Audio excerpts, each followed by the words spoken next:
Bonjour à tous et bienvenue dans cette nouvelle vidéo consacrée à la Ligue 1 et plus particulièrement à la course à l'Europe qui se déroule actuellement dans notre championnat. En effet, 6 clubs concourent pour 3 places qualificatives pour la Ligue des Champions 2025-2026. Et ainsi, dans cette vidéo, on va s'intéresser aux effectifs, aux états de forme ainsi qu'au calendrier de ces différents clubs pour en dégager 3 qui se qualifieront ou en tout cas qui obtiendront leur ticket pour la Ligue des Champions 2025-2026. Donc si la vidéo vous plaît, n'hésitez pas à la liker, à vous abonner ainsi qu'à partager. Et sur ce, on se retrouve directement pour l'analyse. Donc on se retrouve directement avec nos 6 clubs de Ligue 1 qui concourent pour la deuxième place, avec d'une part Lille de Rémi Cabella, Strasbourg d'Emega, l'AS Monaco d'Embolo, l'Olympique lyonnais du Général Lacazette, l'Olympique de Marseille de Mason Greenwood et enfin l'OGC Nice d'Evan Guessant. Donc comme on peut le voir au classement, ces différentes équipes se tiennent entre 4 points, entre 58 pour l'Olympique de Marseille qui est deuxième et 54 pour Strasbourg qui est septième. En sachant que Nice a un match d'avance puisqu'ils ont gagné hier leur match à l'heure où je tourne cette vidéo face à Reims 1-0 et qui donc se retrouve à 57 points avec un match d'avance sur les autres équipes. Ainsi, il s'agit de trouver dans cette vidéo, d'analyser et de voir qui occupera la deuxième, troisième et quatrième place, alors synonyme de Champions League l'année prochaine, en sachant que la quatrième place est seulement qualificative pour les barrages de Ligue des Champions et que la situation du PSG en Ligue des Champions, toujours qualifiée et très proche d'une finale, pourrait faire évoluer les choses pour l'année prochaine. Donc, on va commencer directement avec l'Olympique lyonnais. L'Olympique lyonnais qui aimerait retrouver la Ligue des Champions qu'ils ont perdue en 2020 avec cette magnifique demi-finale perdue face au Bayern, mais avec un parcours exceptionnel éliminant la Juventus ainsi que Manchester City de Pep Guardiola lors du Final 8 à cause du Covid-19. Et donc l'Olympique lyonnais qui aimerait revenir dans la course à la Ligue des Champions pour un club qu'il a longtemps connu et qui a toujours su faire bonne impression dans cette compétition. Ainsi, si on s'intéresse au calendrier de l'Olympique lyonnais, ce calendrier avec l'affrontement d'un rival directement, le Monaco, le déplacement à Monaco, qui est donc un adversaire direct pour cette Ligue des Champions. On a également la réception de Lens ainsi que la réception d'Angers. Donc c'est un calendrier assez favorable pour ces deux matchs, en sachant que Lens a fini sa saison, c'est-à-dire qu'ils n'ont plus grand-chose à jouer. Angers, qui joue certes le maintien, mais qui pourrait peut-être avoir déjà bouclé son maintien avant le match face à l'OL. Et Monaco, un match assez tendu qu'il faudra aller gagner pour prendre de l'avance sur son adversaire direct, qui est Monaco. Donc du côté du calendrier, c'est un bon point pour l'Olympique lyonnais. Et si on regarde la saison, on voit que l'Olympique lyonnais est actuellement 6e avec 54 points, 5e à domicile, 6e à l'extérieur, et sur une saison plutôt moyenne, mais plutôt une très bonne deuxième partie de saison, qui était même excellente jusqu'à cette défaite en Europa League face à Manchester United, terrible, ainsi que cette défaite qui s'en est suivie dans le derby en Ligue 1 face à Saint-Etienne, qui a non seulement représente une défaite dans un derby, donc d'une part une défaite assez cruelle, mais également une défaite qui coûte cher dans cette course à l'Europe, puisque c'est 3 points perdus. Toutefois, ils n'ont pas perdu Corentin Tolisso, ce qui reste quand même une bonne nouvelle pour Lyon, en sachant que ce dernier est vraiment en forme, comme Ryan Cherki d'ailleurs, qui compte de nombreuses passes décisives et qui a égalé Bradley Barcola à la première place du classement des meilleurs passeurs de Ligue 1. On a également une gestion du numéro 9 avec la gestion entre Lacazette et Mikotadze qui est de mieux en mieux, je trouve, malgré le fait que Paolo Fonseca ne puisse plus suivre les matchs sur le banc de l'Olympique lyonnais suite à sa suspension. On a quand même un Olympique lyonnais qui est bien rodé et qui a clairement un effectif pour les Coupes d'Europe. Alors, est-ce que ce sera l'Europa League? Est-ce que ce sera la Ligue des Champions? Ce sera les prochains matchs qui vont nous le dire. Mais moi, je trouve que l'Olympique lyonnais travaille bien dans cette deuxième partie de saison et je les vois bien revenir et pourquoi pas décrocher ce top 4, voire ce top 3, synonyme alors de Ligue des Champions. Mais bon, en face, on a également le RC Strasbourg, qui est quand même la surprise, on va pas se mentir, de cette année. C'est une équipe qui travaille bien et depuis longtemps, qui est assez régulière.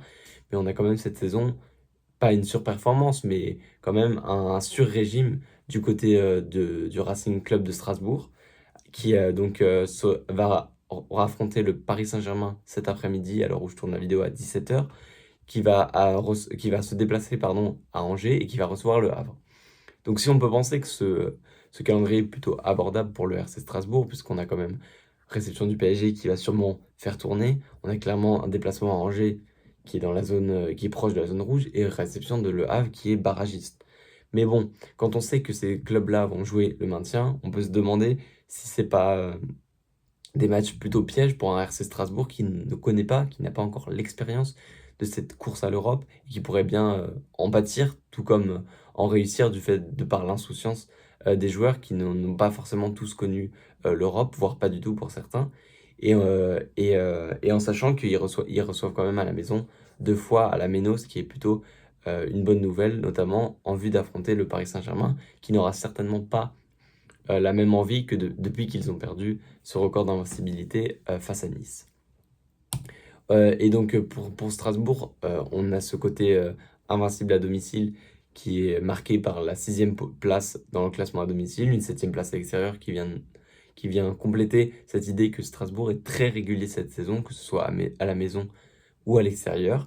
Et ce qui fait qu'à l'heure actuelle où je m'enregistre, la dernière fois que Strasbourg a perdu, c'était le 5 février et c'était en Coupe de France.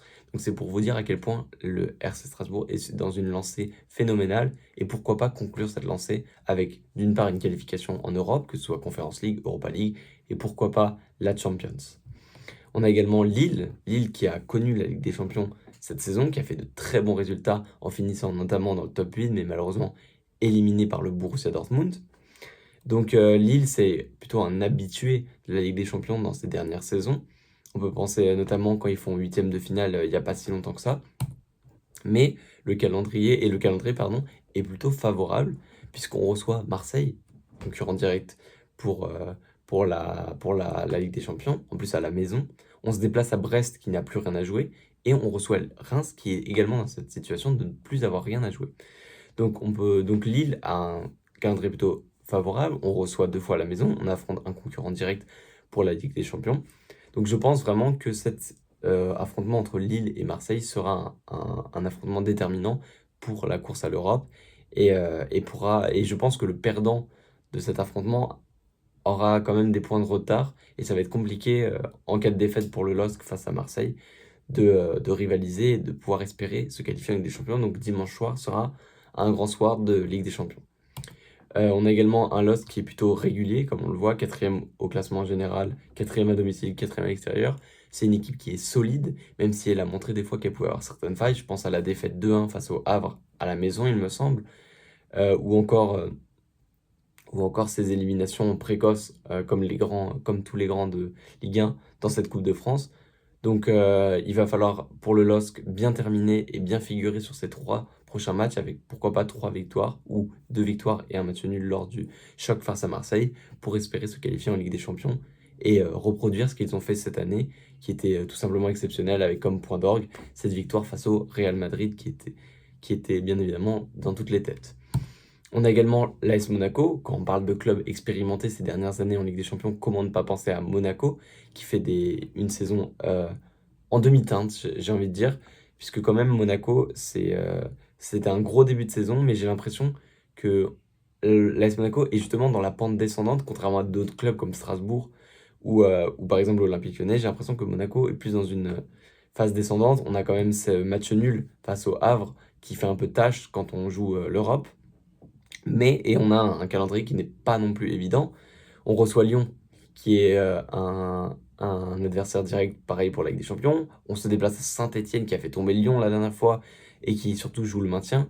Donc c'est compliqué. Et enfin, on se déplace à Lens, même si c'est une équipe qui n'a plus rien à jouer. Se déplacer à Bollaert, c'est jamais simple.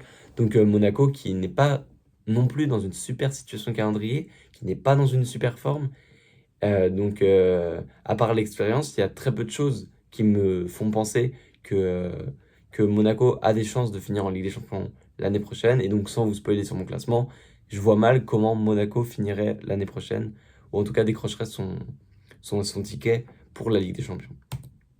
Et donc, ça se reflète sur les disparités de cette saison en demi-teinte, se reflète au classement, puisque 2e à domicile, alors que 8e à l'extérieur. Donc ça montre bien cette idée que Monaco est très irrégulier cette année et a beaucoup de mal hors de ses bases. Donc ensuite, on a l'Olympique de Marseille. On sait très bien, l'objectif est affiché, l'objectif est clair. Du côté des Phocéens, on veut la Ligue des Champions Rabiot l'a dit, le coach l'a dit, on veut la Ligue des Champions à Marseille, au Vélodrome. Donc Marseille, on a un calendrier plutôt difficile également. On se déplace à Lille, donc comme je l'ai dit, le choc, pour moi, c'est le choc de cette course à l'Europe. On a également ce déplacement au Havre, décidément le Havre qui affronte vraiment toutes les grosses équipes à la fin, alors qu'ils jouent eux-mêmes le maintien. Donc ce déplacement le Havre qui sera pas simple. Et enfin la réception de Rennes qui sera normalement un peu plus simple, en sachant que Rennes a déjà fini sa saison et s'est déjà sauvé sous les ordres d'Habib Bey. Donc on a un OM à la manière de Monaco, assez irrégulier également, avec une 7e position à domicile contre une 2e position à l'extérieur. Et moi, ce que je reproche à l'Olympique de Marseille cette saison, c'est cette difficulté contre les gros. On se souvient de la claque prise face à Monaco 3-0. Il y a également une défaite, il me semble, face à Lille 2-0, non, face à Nice, pardon, 2-0, alors que c'est un concurrent quand même à l'Europe. Et plus ces claques prises face à Auxerre. Donc on est quand même sur une très belle saison du côté de Marseille qui conserve sa 2e place à l'heure actuelle et qui a un peu d'avance sur les autres. Mais il ne faudrait pas que cette belle saison soit entachée par le fait que Marseille a du mal à gagner face aux gros de Ligue 1. Alors que avant c'était plutôt l'inverse, c'était difficulté face aux plus petits clubs et de gros matchs face aux gros de Ligue 1. Même ces claques face au PSG, le 3-1 dans le dernier Classico, n'aide pas à nous dire que Marseille est taillé pour ces grands rendez-vous contre des équipes du niveau de la Coupe d'Europe. Ensuite, on a Nice qui revient également très bien, qui a mis fin à l'invincibilité du PSG et qui surtout a gagné son match hier, donc cette 32e journée, et qui du coup se retrouve sur le podium à 57 points en attendant le résultat des autres, et surtout un calendrier exceptionnel et plutôt avantageux avec on se déplace à Rennes qui n'a plus rien à jouer et on reçoit Brest qui n'a plus rien à jouer. Donc Nice, je trouve, est dans une forme déjà plutôt bonne, avec ses victoires notamment face au PSG 3-1, avec un gardien exceptionnel, avec de plus un calendrier plutôt abordable, et également une expérience quand même de ce haut de tableau, et surtout une solidité défensive à souligner. Et donc moi je pense que Nice a vraiment quelque chose à faire et peut être véritablement cette surprise, même si c'est pas une surprise de voir Nice aussi haut, c'est une surprise de s'imaginer qu'il pourrait figurer en Ligue des Champions l'année prochaine, alors que l'on voit le début de saison qui était un peu plus compliqué. Ainsi, Nice, du coup, qui est solide à domicile et plutôt bon à l'extérieur, se retrouve en bonne position pour décrocher la Ligue des Champions. Maintenant, qui va se qualifier en Ligue des Champions, selon moi, l'année prochaine? Donc je vais commencer de la 7e et remonter jusqu'à la 2e place. Voilà, donc c'était plutôt difficile. J'ai essayé de prendre en compte le calendrier, les effectifs, les états de forme. Mais malheureusement, je mets à la 7e position le RC Strasbourg. J'ai peur que ce manque d'expérience leur fasse défaut. J'ai peur de la rencontre face au PSG. J'ai peur des déplacements face aux équipes qui jouent le maintien. C'est pour ça que je mets le RC Strasbourg 7e. Malheureusement, qui serait pour l'instant privé de Coupe d'Europe. Ce qui serait dommage et qui ne récompenserait pas cette magnifique saison effectuée par Strasbourg. Mais pour l'instant, je le mets Strasbourg 7e. En 6e position, j'ai décidé de mettre, c'est peut-être une surprise, mais j'ai décidé de mettre l'AS Monaco, auteur d'une saison plutôt, comme je l'ai dit, en demi-teinte. Et j'ai l'impression que ça va être compliqué en cette fin de saison pour Monaco de gagner le choc face à Lyon et surtout d'assurer dans les autres matchs quand on a vu qu'ils sont capables de faire un partout face au Havre alors qu'ils étaient en pleine course à l'Europe. En 5e position, j'ai décidé de mettre l'OGC Nice. Alors oui, j'ai vanté les mérites de l'OGC Nice, j'ai vanté son calendrier, son état de forme, mais il y avait quand même plutôt un retard de points puisqu'ils sont à 57, en sachant que les autres n'ont pas joué et qu'il y a Lille à 56 et, Monaco pardon, à 55 et Lyon à 54. Donc pour moi, je vois Nice finir juste en dessous de la Ligue des Champions et accrocher une Europa League qui, je trouve, serait plutôt une compétition adaptée à son effectif et à son ambition. En 4e position, j'ai décidé de placer l'Olympique Lyonnais qui fait une 2e saison plutôt bonne et qui mériterait de retrouver la Ligue des Champions selon moi. C'est un club qui est taillé pour, c'est un club qui a les ambitions pour et ça me ferait très plaisir que le général Lacazette puisse offrir la Ligue des Champions à son club avant de partir finir plutôt sa carrière à l'étranger. En 3e position, j'ai décidé de mettre Lille, le LOSC. J'ai décidé de mettre le LOSC pour leur solidité, leur expérience ainsi que leur calendrier Je vois bien Lille remporter le duel plutôt, face à Marseille, et ainsi se placer en bonne position au vu de leur calendrier derrière. Donc je vois Lille troisième. Et enfin, je vois deuxième, bien évidemment, Marseille, qui avait déjà des points plutôt d'avance en partant à 58, et qui surtout, après le match de Lille, a un calendrier un peu plus abordable. Et donc je vois Marseille conserver cette deuxième place et terminer dauphin du PSG, et surtout se qualifier pour la Ligue des Champions l'année prochaine, et ainsi la retrouver. Si la vidéo vous a plu, n'hésitez pas à la liker, à vous abonner et à partager. En tout cas, moi je vous dis à bientôt pour l'avant-match PSG Arsenal disponible sur la chaîne très bientôt.